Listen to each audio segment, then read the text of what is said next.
हम पढ़ रहे थे रिएक्शंस के बारे में।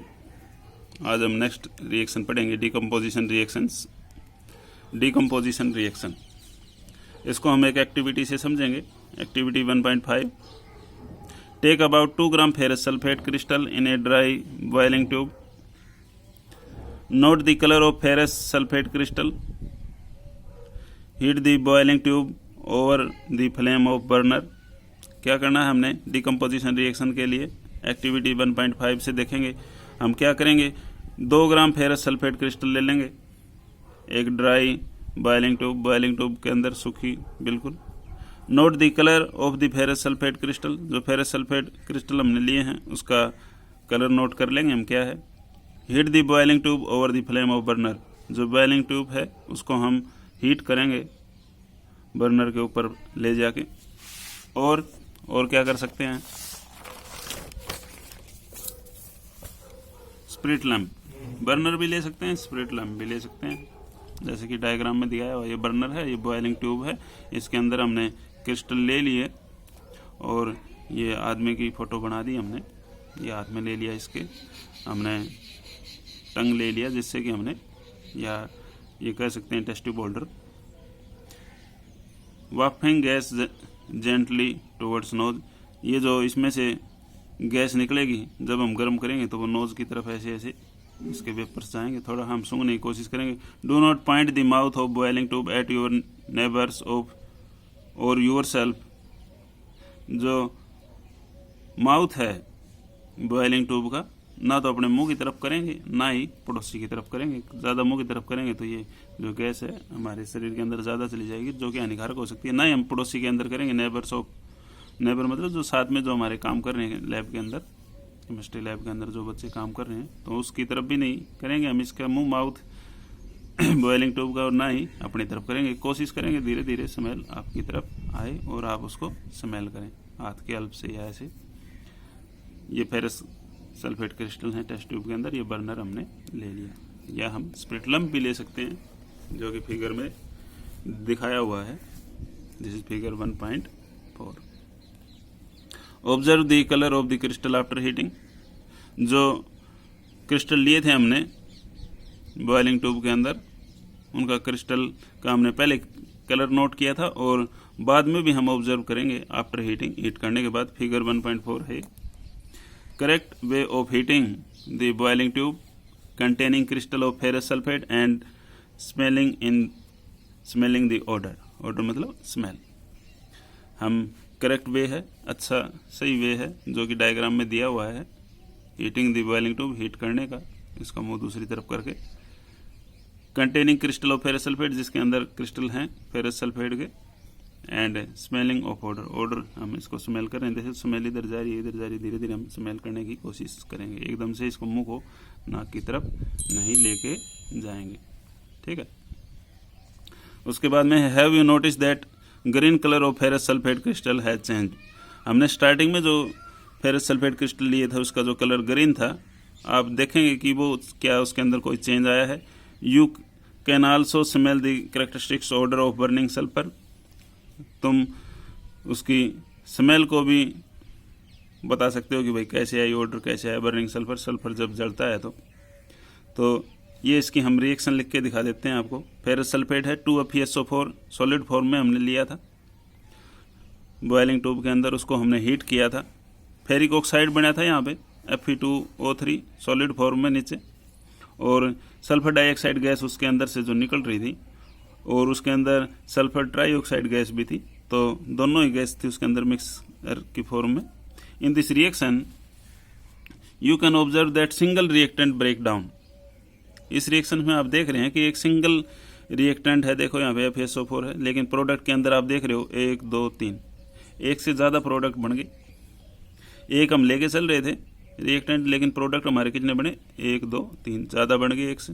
मतलब in this reaction you can observe that a single reactant break down, जो सिंगल रिएक्टेंट है वो टूट गया टू गिव सिंपलर प्रोडक्ट, और उसने क्या दिया, सिंपलर प्रोडक्ट दिए।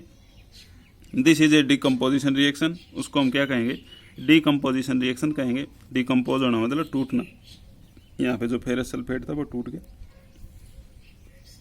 Ferrous sulphate crystal FeSO4 7H2O loose water when heated.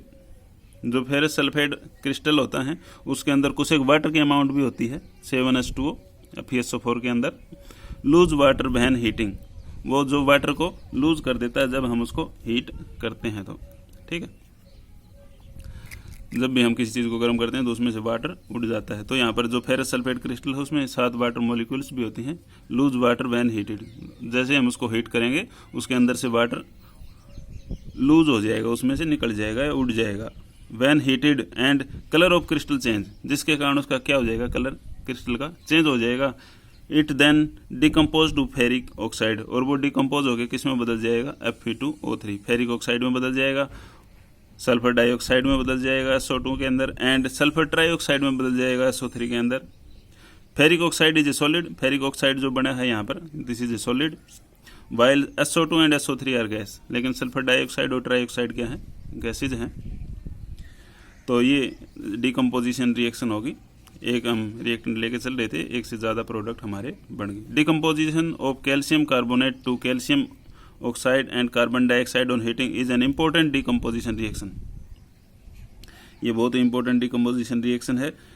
Calcium carbonate यदि हम लेके चलें और वो कैल्शियम ऑक्साइड और कार्बन डाइऑक्साइड में बदल जाए, यूज्ड इन वेरियस इंडस्ट्रीज, जो कि बहुत सारी इंडस्ट्रीज कारखानों में इस्तेमाल होती है। Calcium oxide is called lime, जो कैल्शियम ऑक्साइड है उसको हम क्या कहते हैं, लाइम कहते हैं, चूना, और क्यूक लाइम भी कह देते हैं तिरु चूना। इट हैज़ मैनी यूजेज, जिसके की बहुत सारे यूज हैं।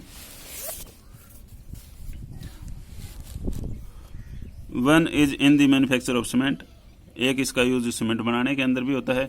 When A decomposition reaction is carried out by heating, decomposition reaction जब हीट करने से होती है।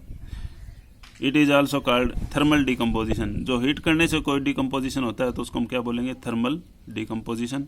जैसे कि लाइमस्टोन है CaCO3, चूने का पत्थर है, जब उसको हीट करेंगे तो क्यूक लाइम बनेगा, चूना बनेगा, और कार्बन डाइऑक्साइड गैस उसमें से निकलेगी। तो this is one reactant and more than one product. This is one reactor decompose into 2 product, this is decomposition reaction. This is another example of thermal decomposition reaction in activity 1.6. तो heat करने से जो decomposition होता है उसको हम बोलेंगे thermal decomposition, और यहाँ पर ये जो रिएक्शंस हो रही है इसको हम बोलेंगे डिकम्पोजिशन रिएक्शन। उसके बाद हम एक एक्टिविटी और लेके चलते हैं, activity 1.6। Take about 2 gram lead nitrate powder in a boiling tube. Hold the boiling tube with pair of tongues and heat it over a flame as shown in figure 1.5, जो 1.5 figure में दिया हुआ है। What do you observe? आपने क्या observe किया? Note down the change, क्या change हुआ नोट डाउन करें। If any, कोई भी होता है तो चेंज वो बताएं। तो हमने क्या किया, एक्टिविटी एक और करके देख रहे हैं हम, उसमें हमने क्या किया, take about 2 gram lead nitrate, 2 gram हमने लेड नाइट्रेट ले लिया किसी भी बॉइलिंग ट्यूब के अंदर, जैसे कि ऊपर हमने लिया था। Hold the boiling tube with a pair of tongue, जो बॉइलिंग ट्यूब है उसको हमने टंग के अंदर ले लिया, हाथ में पकड़ लिया। ये देखो डायग्राम में हमने हाथ बना दिया, ये टंग बना दिया, ये बॉइलिंग ट्यूब है, इसके अंदर हमने लेड नाइट्रेट भर दिया, नीचे बर्नर लगा दिया, इसको गर्म करेंगे। टेस्ट ट्यूब होल्डर भी कह सकते हैं हम, और टंग भी कह सकते हैं, टंग भी ले सकते हैं, टेस्ट ट्यूब होल्डर भी ले सकते हैं, दोनों में से कोई एक ले लें। बॉइलिंग ट्यूब है, लेड नाइट्रेट है, इसको हमने गर्म किया बर्नर की हेल्प से, या स्प्रिट लैंप की हेल्प से भी कर सकते हैं, गैस कनेक्शन है तो आपकी लैब में, बर्नर की हेल्प से कर लिया हमने। फिगर 1.5 ये है, heating the lead nitrate and emission of nitrogen dioxide. Lead nitrate को जब हम हीट करते हैं तो नाइट्रोजन डाइऑक्साइड इसमें से गैस निकलती है। आगे हम रिएक्शन में और क्लियर करेंगे इस चीज़ को। You will observe the emission of brown fumes, आप ऑब्जर्व करेंगे कि ब्राउन फ्यूम्स निकलेंगे, बुरे बुरे से फ्यूम्स भाप से निकलेंगे। These fumes are of nitrogen dioxide, ये जो फ्यूम्स निकल रहे हैं ब्राउन कलर के, this is called NO2 nitrogen dioxide. The reaction that take place, यहाँ पर क्या रिएक्शन होगी, लेड नाइट्रेट हमने लिया, PbNO3 वोल्टवाइज सॉलिड फॉर्म में है, जो कि हमने बॉइलिंग ट्यूब में लिया था, उसको हमने हीट किया, लेड ऑक्साइड बना यहाँ पे PbO सॉलिड फॉर्म में, और गैस निकली यहाँ पे NO2 नाइट्रोजन डाइऑक्साइड, और साथ में O2 भी निकलती है थोड़ी बहुत ऑक्सीजन, ऑक्सीजन से 4 गुना निकलेगी NO2। तो ये जो रिएक्शन है this is also A decomposition reaction. एक रिएक्टेंट हम लेके चल रहे थे, एक से ज़्यादा हमने प्रोडक्ट बनाए। This is also a thermal decomposition, heat करने से हो रही है, थर्मल मतलब heat. Let us perform some more decomposition reaction as given in activity 1.7 and 8। आगे हम और 2 एक्टिविटी देखेंगे और डिकम्पोजिशन रिएक्शंस के बारे में हम आगे आपको बताएंगे। तो नेक्स्ट देखते हैं आगे एक्टिविटी 1.7। ये एक्टिविटी 1.7 देखते हैं। दी टेक ए प्लास्टिक मग, एक प्लास्टिक का मग लेंगे, drill 2 holes at its base and fit rubber stopper in these holes, insert carbon electrode in these rubber stopper as shown in figure 1.6। जो 1.6 फिगर दी हुई है इसके अंदर देखेंगे फिगर 1.6 इलेक्ट्रोलाइसिस ऑफ वाटर। यहाँ पर वाटर का इलेक्ट्रोलाइसिस हम करवाएंगे। हमने क्या किया, टेक ए प्लास्टिक मग, एक प्लास्टिक का मग ले लिया, drill 2 holes at its base, इसके जो बेस है उसके अंदर हमने 2 होल बना लिए ड्रिल करके, fit rubber stopper in these hole, rubber stopper हमने इस 2 होल्स के बीच में लगा लिया, insert carbon electrode in these rubber stopper, ये हमने 2 कार्बन इलेक्ट्रोड लगा दिए इन रबर स्टॉपर के साथ में। तो देखो ये एनोड ले लिया हमने, ये कैथोड ले लिया, इस यहाँ पर हमने स्विच लगा दिया, बैटरी 6 वोल्ट से हमने जोड़ दिया, this is cathode this is anode. फिर हमने क्या किया, ये मग लिया, इसके अंदर वाटर ले लिया, रबर स्टॉपर लगा दिए, ऑक्सीजन टेस्ट ट्यूब के अंदर यहाँ पे दिखाई देगी, टेस्ट ट्यूब ले लिया हमने, ग्रेफाइट रोड ले ली, इसके अंदर हमने हाइड्रोजन गैस इधर होगी और इसके अंदर वाटर भी होगा, ये this is plastic mug.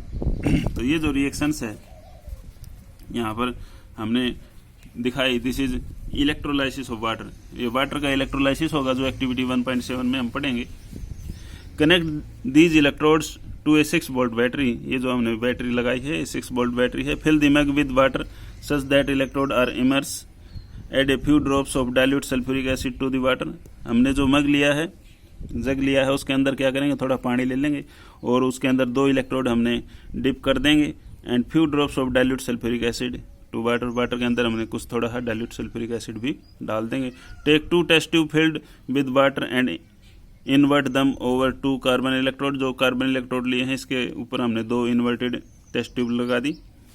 Switch on the current and leave the apparatus undisturbed for some time, हमने स्विच ऑन कर दिया करंट का 6 वोल्टेज की बैटरी से और उसको हम अनडिस्टर्ब कर दिया, थोड़ी देर उसको बिना हिलाए डुलाए रख दिया अपरेटस को। You will observe the formation of bubble at the both the electrode, जो दोनों के दोनों इलेक्ट्रोड हैं उसके अंदर बबल्स उठेंगे ग्लास के अंदर जो हम दिखाई दे रहे थे inverted test tube. These bubble displace water in the test tube, जो टेस्ट ट्यूब के अंदर वाटर है उसको डिस्प्लेस करेंगे ये bubbles. Is the volume of gas collected is the same in both the test tube, क्या आप देखेंगे कि जो वॉल्यूम है दोनों ही टेस्ट ट्यूब के अंदर जो गैस कलेक्ट हुई है वो सेम है। Once the test tube are filled with respective, once the test tubes are filled with respective gases remove them carefully, जो गैसेज दोनों ही टेस्ट ट्यूब के अंदर इकट्ठी हुई हैं, जैसे कि हमने यहाँ पे बताया था ऑक्सीजन है और यहाँ पे क्या बताया था हाइड्रोजन है, ये दोनों ही जो गैस यहाँ पर इकट्ठी हुई हैं gas are remove them carefully, उन गैसेज को रिमूव करेंगे। हमने वाटर को डिकम्पोजिशन किया है, वाटर का डिकम्पोजिशन करते ही हम वाटर हाइड्रोजन और ऑक्सीजन से मिलकर बना होता है, दोनों गैस हमारी अलग अलग हो जाएंगी, अलग कर लेंगे। Test these gas one by one by bringing a burning candle close to the mouth of the test tube, इन दोनों गैसेज को हम टेस्ट करेंगे कि भाई कौन सी गैस है। एक कैंडल लेंगे जलती हुई और टेस्ट ट्यूब के पास में लेके आएंगे। कॉशन सावधानी क्या रखनी है, this step must be perform carefully by the teacher, teacher की प्रेजेंस में हो या टीचर करके दिखाए, ये ध्यान रखना है लैब के अंदर। What happen in each case, इस केस में क्या होता है, which gas is present in each test tube, कौन सी गैस टेस्ट ट्यूब के अंदर है, ये हमें पता चलेगा। तो टीचर की हेल्प से ही करना है ये काम। एक्टिविटी 1.8 देखें। Take about 2 gram silver chloride in a china dish, what is its colour, place this china dish in sunlight for some time, figure 1.7 में दिया हुआ है। ये चाइना डिश ले लिया हमने, इसमें सनलाइट में रख दिया, सिल्वर क्लोराइड इसके अंदर हमने रख दिया। Observe the colour of silver chloride after some time, यहाँ पर भी डिकम्पोजिशन टाइप की रिएक्शन होगी, थर्मल डिकम्पोजिशन। यहाँ पर वहाँ पर हम गर्म कर रहे थे, यहाँ पे सनलाइट में रख दिया, silver chloride turns grey in sunlight to form silver metal. यहाँ पे जो सिल्वर क्लोराइड है सनलाइट के अंदर silver from silver metal. Silver chloride turn grey in sunlight, उसका कलर चेंज हो जाएगा सनलाइट के कारण ग्रे हो जाएगा फ्रॉम सिल्वर मेटल से। You will see that silver chloride turns gray in sunlight. This is due to the decomposition of silver chloride into silver. ये किसके कारण होगा? जो सिल्वर क्लोराइड है सिल्वर के अंदर बदलेगा एंड क्लोरीन बाय लाइट। हमने रिएक्शन से भी बता सकते हैं, जो सिल्वर क्लोराइड है वाइट कलर का, सनलाइट की प्रेजेंस में वो ग्रे हो जाएगा क्योंकि उसमें से क्लोरीन गैस अलग हो जाएगी और सिल्वर अलग हो जाएगा। This is A decomposition reaction. Silver bromide also have behave in same way. इसी तरह सिल्वर ब्रोमाइड भी इसी तरह बिहेव करेगा। 2AgBr white sunlight, this is silver, और Br2 ये भी वाइट लेके चल रहे थे हम, ग्रे बन गया। This is also sunlight presence में जो रिएक्शन है, this is also called decomposition reaction.